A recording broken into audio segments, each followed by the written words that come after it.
Si tú eres como yo come to Shepherd's vengo Conference a for many la conferencia de reasons. pastores por varias razones. Pero en la primera razón es escuchar a John MacArthur predicar. Y nadie quiere oír a John MacArthur predicar hoy más que yo.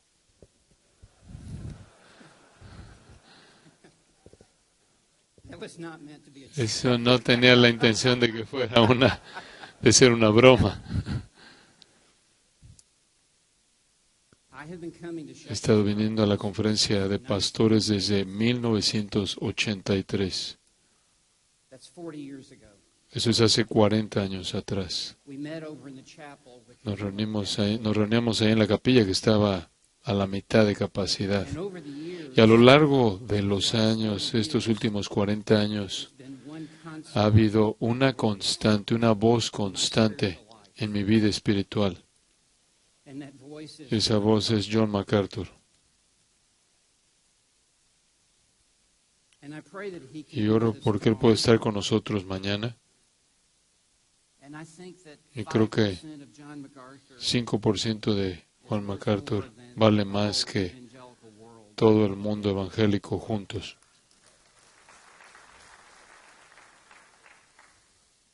Él es el pastor de la conferencia de pastores. Él nos ha pastoreado por más de 4 décadas. Su entendimiento de la Escritura, sus convicciones, la fidelidad de su vida,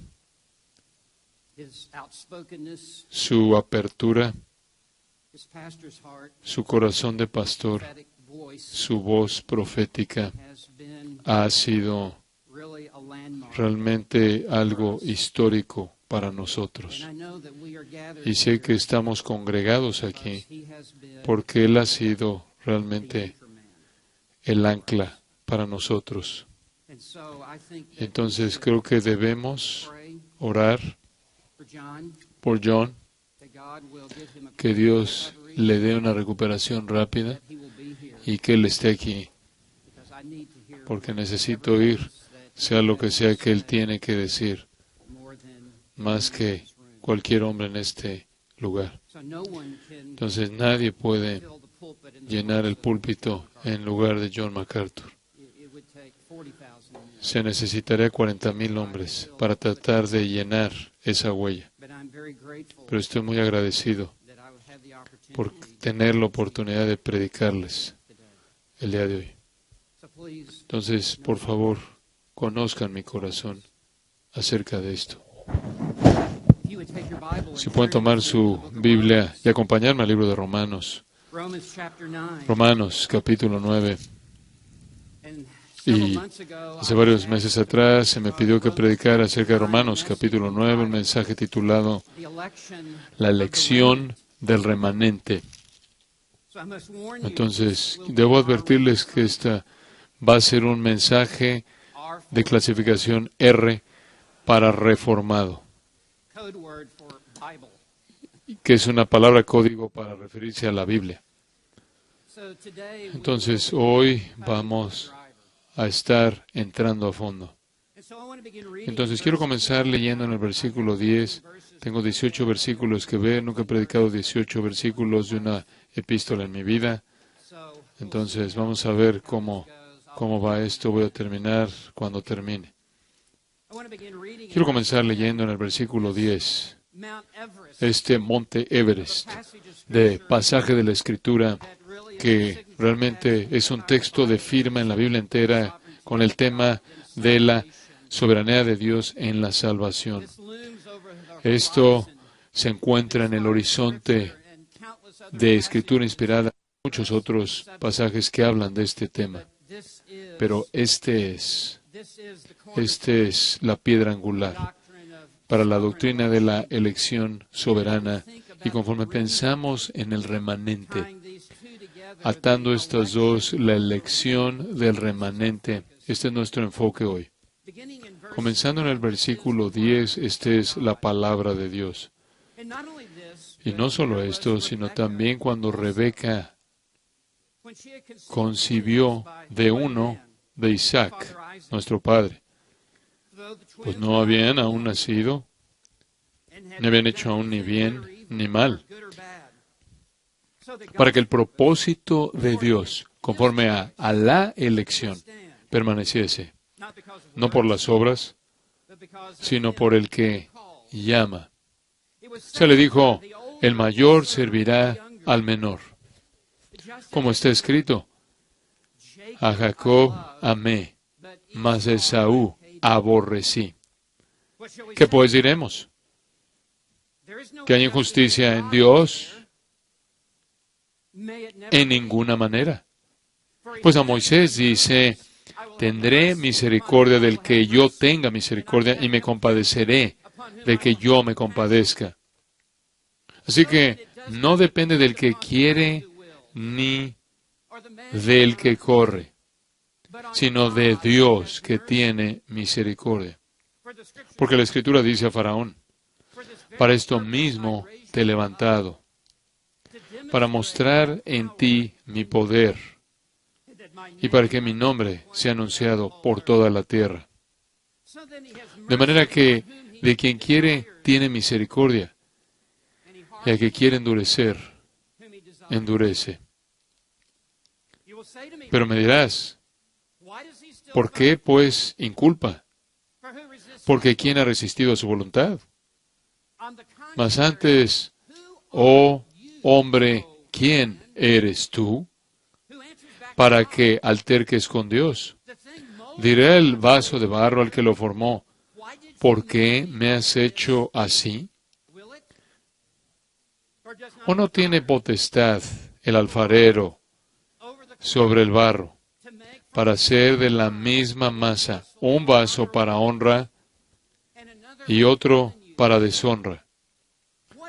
¿Y qué si Dios, queriendo mostrar su ira y hacer notorio su poder, soportó con mucha paciencia los vasos de ira preparados para destrucción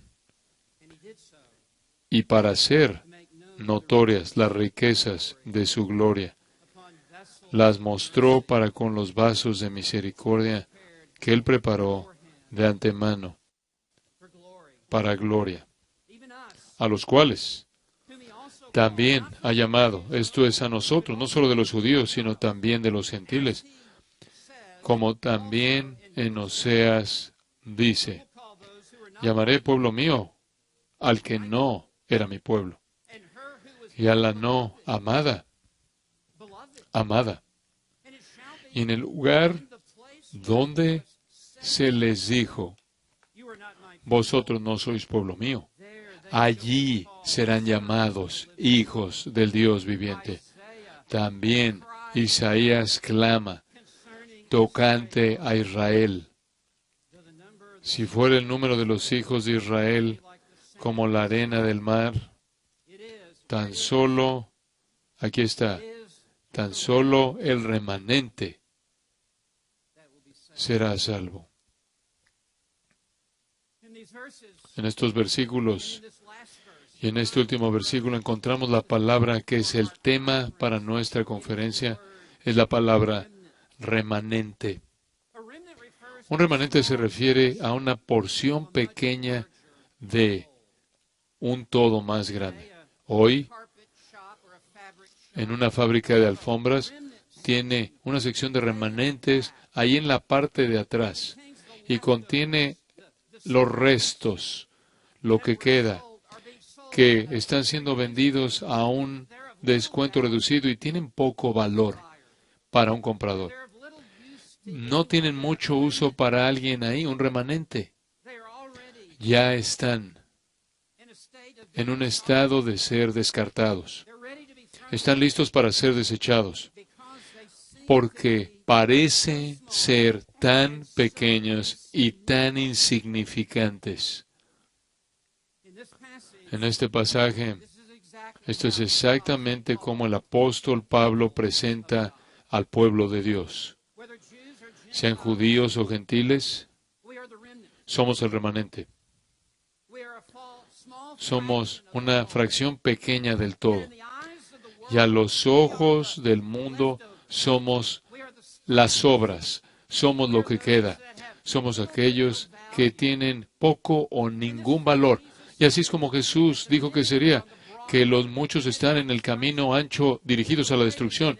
El camino es estrecho que lleva a la vida y pocos son los que la hallan. Jesús dijo, muchos son llamados, pero pocos escogidos.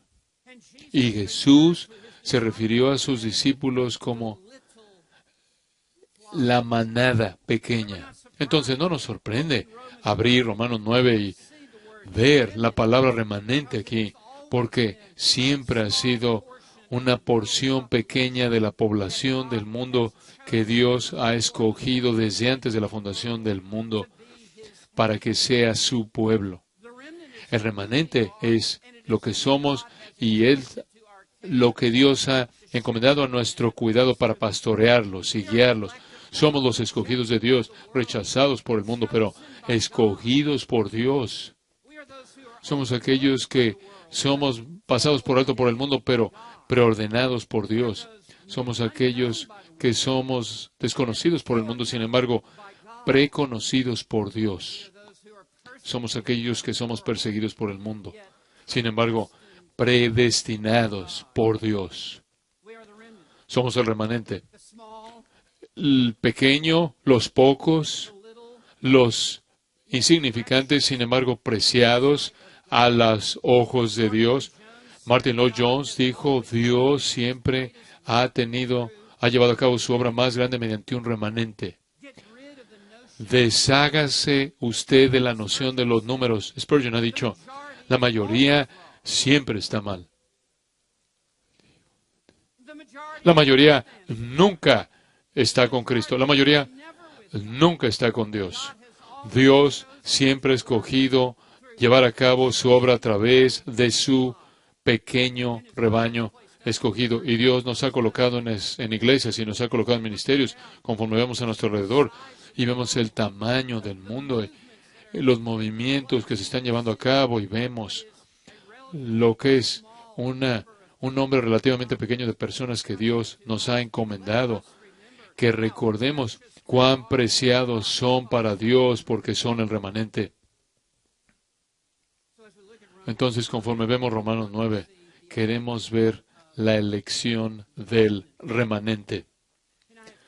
Y tengo 5 encabezados que quiero presentarles conforme avanzamos a lo largo de este texto para ayudarnos a definir lo que esta doctrina de la elección soberana es. En el primer encabezado está en el versículo 10. Es una elección inmerecida. Es una elección inmerecida. Pablo comienza estos versículos al anunciar cuán inmerecida es para cualquier persona ser escogido para ser parte del remanente. Nadie merece ser incluido entre el número de los escogidos. Ninguno ha trabajado para ello, nadie se lo ha ganado. Entonces, comenzando en el versículo 10, y no solo esto, y esto se refiere a la familia de Abraham y la elección de Dios de Abraham, de la familia de Abraham. Y no todo Israel es Israel. Y no solo esto, sino también cuando Rebeca, la esposa de Isaac, concibió de uno de Isaac nuestro padre. Y esos 2 gemelos son Jacob y Esaú, dentro de el pueblo étnico de Israel. Versículo 11, pues no habían aún nacido. Dios ya había hecho una decisión determinante antes de que nacieran, sin basarse en nada de lo que ellos serían o harían, o que Dios había visto por adelantado, sino que Dios, desde antes de la fundación del mundo, Dios llevó a cabo una decisión discriminante, determinante, distintiva entre 2 hijos que nacieron, que venían del mismo vientre. Uno sería escogido para salvación, para que fuera parte del remanente. El otro sería pasado por alto y será dejado en su pecado. Entonces el versículo 11 continúa, que no habían hecho aún ni bien ni mal. Entonces, la elección no tuvo nada que ver con ellos. Dios no los escogió debido a ellos. Dios los escogió realmente a pesar de ellos, porque ambos eran pecadores, afectados por el pecado. Y aquí está la razón por qué. En medio del versículo 11, para que el propósito de Dios, cuando dice propósito aquí, su tesis está refiriendo al decreto eterno de Dios, está refiriendo a aquello que Dios cuidadosamente pensó, Efesios 1, versículo 11. Él hace todas las cosas según el designio de su voluntad. Antes de que Dios creara cualquier cosa, Dios ya había planeado en su entendimiento genio, su decreto eterno que incluye todo que va a suceder, y en este decreto eterno, el propósito de Dios, y la palabra propósito aquí muestra cuán determinado está Dios en cumplir su propósito. De tal manera que el propósito de Dios, conforme a la elección de Él, eclogue, significa ser escogido de entre los muchos. De los muchos habría una elección soberana por parte de Dios Padre, antes de que los gemelos incluso nacieran, de quién sería parte del remanente y quién permanecería en su pecado. La palabra es usada en la Septuaginta, la cual es la traducción griega del Antiguo Testamento, antes de la venida de Cristo. Esta palabra, ecloge, fue usada para referirse a David, yendo ahí a la cuenca del río y seleccionando 5 piedras que él colocaría en su honda para matar a Goliat. Habían muchas otras piedras, habían muchas otras rocas, pero él escogió con su mano estas 5 porque encajaban perfectamente con el propósito de David de ir y enfrentar a Goliat. Esa es la palabra misma que se usa aquí. Conforme a la elección de Dios, de la humanidad masiva, Dios ha escogido y seleccionado a aquellos que van a ser parte de su remanente. Y él dice que su elección en el versículo 11 permaneciese.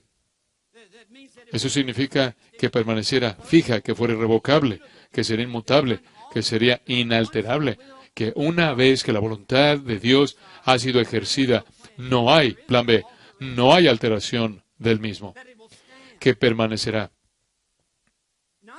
No por las obras, refiriéndose a Jacob y Esaú, no tiene nada que ver con ninguno de los dos, porque ninguna de sus obras jamás podría haberse ganado la elección de Dios. Habría dado a Dios 1000 razones para no escogerlos, no por las obras, sino por el que llama. Y la palabra llama aquí se refiere al llamamiento eficaz e irresistible de Dios que atrae y lleva a la persona a una relación salvadora con Jesucristo, aquellos que fueron escogidos desde antes de la fundación del mundo. La elección soberana se lleva a cabo en la eternidad pasada. Este llamamiento eficaz se lleva a cabo dentro del tiempo designado, dentro de los parámetros de la historia humana, y es el llamado de Dios que trae a Cristo al remanente que fue escogido por Dios desde antes de la fundación del mundo. El llamado de Dios es tan poderoso que levanta a los muertos de la tumba del pecado y les da vida para ser resucitados espiritualmente, para ser avivados para Dios. Este llamado de Dios penetra y perfora hasta el epicentro del alma de una persona misma y lo cita y arresta a aquel que es llamado, e incluso le da un citatorio a aquel que es llamado, los atrae de manera irresistible a la fe con Jesucristo. Así de poderoso es este llamado. Y no hay nadie que jamás sería salvo si Dios no los escogiera y Dios no los llamara.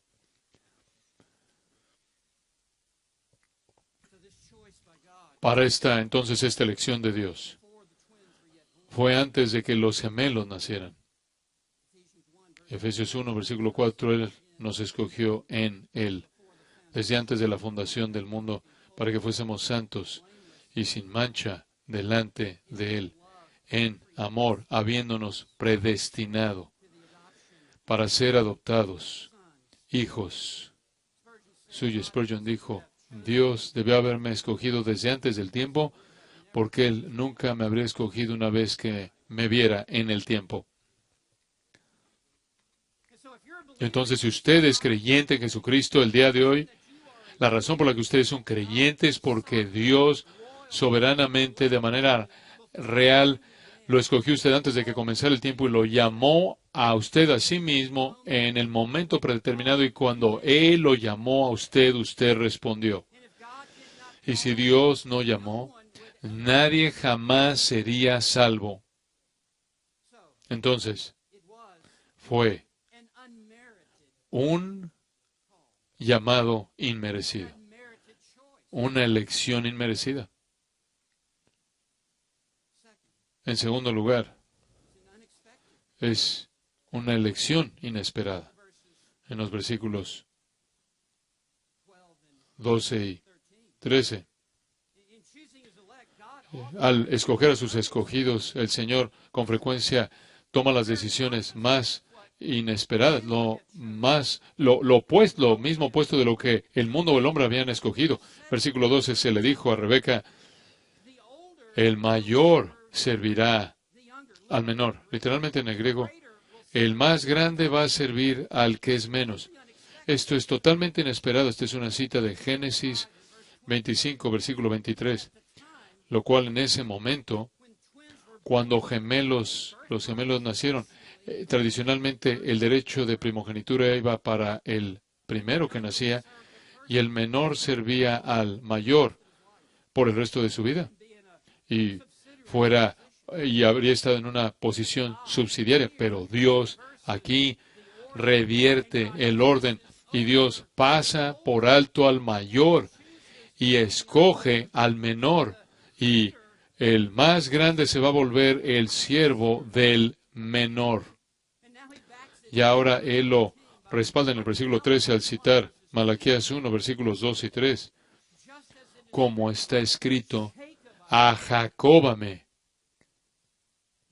mas a Esaú aborrecí. A Jacob amé. Dios colocó su corazón de afecto y amor distintivo sobre el menor, sobre Jacob.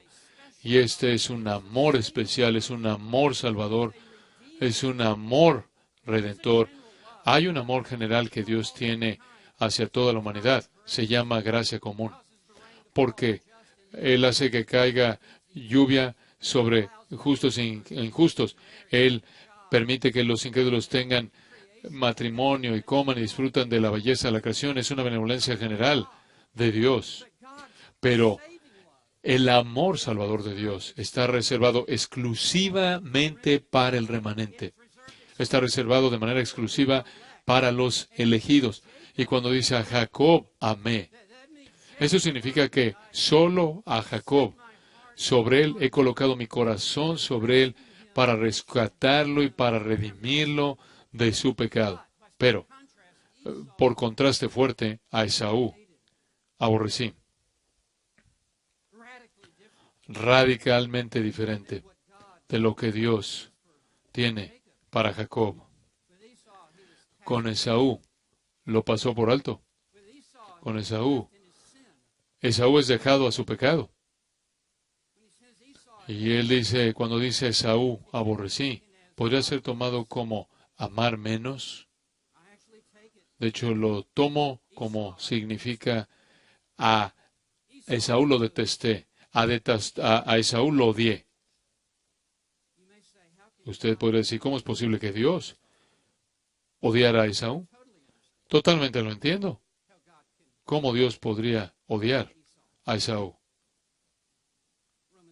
Romanos 1:18, la ira de Dios se revela desde el cielo contra toda impiedad e injusticia, contra hombres que detienen la justicia, la ira de Dios. Ese no es su amor, por cierto. La ira de Dios está sobre toda persona que está afuera de Cristo, e incluso Y incluso una lectura casual del Salmo 5, 7, 9, 11 revela que Dios no solo odia al pecado, sino que Dios odia al pecador, quien se está resistiendo a Él y lo está rechazando. Y Dios no manda al infierno al pecado, Dios manda pecadores al infierno.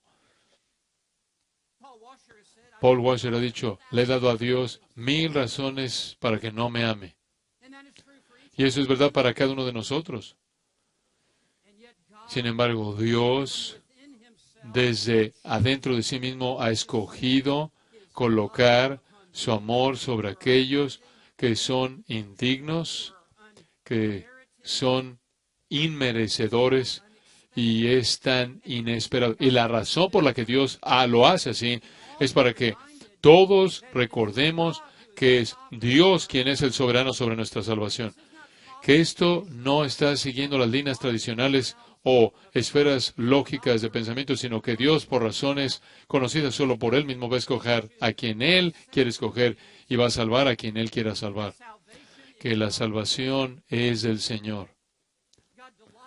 Dios se deleita en escoger a los últimos y a los menores para que sean su remanente. En 1 Corintios 1, versículo 26, el apóstol Pablo escribe, pues mirad vuestra vocación, hermanos, que no hay muchos sabios conforme a la carne, no hay muchos muy bien preparados académicamente, no muchos eruditos, no muchas élites académicas, no muchos poderosos, no muchos que tienen peso, no muchos que tienen influencia en la comunidad, ni muchos nobles, no muchos de sangre azul, no muchos de nacimiento noble, no muchos de gran estirpe. Dios, en la mayoría de los casos, ha pasado por alto a todos ellos, y el versículo 27, sino que lo necio del mundo escogió Dios para avergonzar a los sabios, aquellos que el mundo percibe como torpes, tontos, moros en el griego. Y lo débil del mundo escogió Dios para avergonzar a lo fuerte. Y lo vil del mundo, aquellos que están en la parte de abajo de la vida, y lo menospreciado escogió Dios. Y lo que no es, no tiene nada a favor de ellos. Simplemente son descritos por la palabra no. Ellos son los que no son, no quién es importante, sino lo que no es importante. ¿Por qué haría Dios esto? ¿Por qué Dios escoge meterse hasta el fondo del barril y escoger a lo que queda, las sobras de este mundo, para deshacer lo que es, a fin de que nadie se jacte en su presencia? Esta es la manera en la que Dios ha escogido operar. Digo, vean a su alrededor, aquí en este lugar.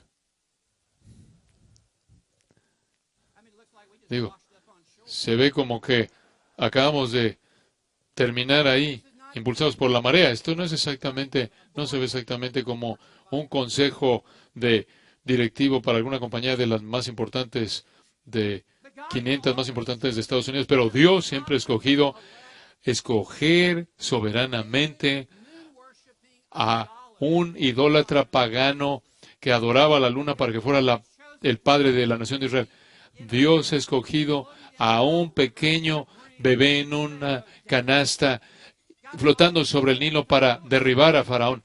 Dios ha escogido a un pequeño niño pastor y mandarlo a la batalla para derribar a Goliat. Dios siempre ha escogido tomar algunos pescadores donadies de ningún lugar y un publicano para revertir el Imperio Romano. Así es como Dios opera. Su remanente es la decisión más inesperada que podría existir. Y usted podría estar aquí pensando, mira, no soy tan dotado como otros, no soy tan intelectualmente inteligente como otros, yo no hablo tan bien como otros. Tú estás entonces inminentemente calificado para ser parte del remanente, porque Dios siempre ha escogido trabajar con nadies. Dios canta solo, no necesita duetos. Él no necesita un respaldo. llegamos al versículo 14, hay otra, la decisión. Todas las decisiones de Dios son perfectas y no están afectados por ninguna injusticia, y ninguna acusación jamás puede ser traída contra Dios por alguna de las decisiones que Él toma, punto y aparte. Vean el versículo 14, ¿qué pues diremos? Pablo está adelantándose a lo que sabe que la gente está pensando, y si tienen la oportunidad, esto es lo que van a decir. Pablo es asombrosamente brillante, él es un maestro hábil, y él se dirige exactamente a lo que está en su mente. Esto es lo que usted diría si se le diera la oportunidad. No hay injusticia en Dios. ¿Que hay injusticia en Dios? Interpretado. Eso no es justo. No es justo que Dios escoja a uno en lugar de otro. Esa es una acusación de injusticia en contra de Dios. Y si el juez se vuelve cómplice en un crimen, él es parte del crimen. No hay injusticia en Dios. ¿Que hay injusticia en Dios? ¿Es esto justo que Dios opere así, que escoge a quien Él quiera y pase por alto a otros? Y inmediatamente Pablo cierra la puerta en eso y él dice, en ninguna manera, en el griego es megenoito, es el negativo más fuerte, más enfático que podría ver y podría traducirse, no, no, nunca. Dios no es injusto, Dios no es injusto. Entonces dice en el versículo 15, pues, lo cual presenta una explicación, pues.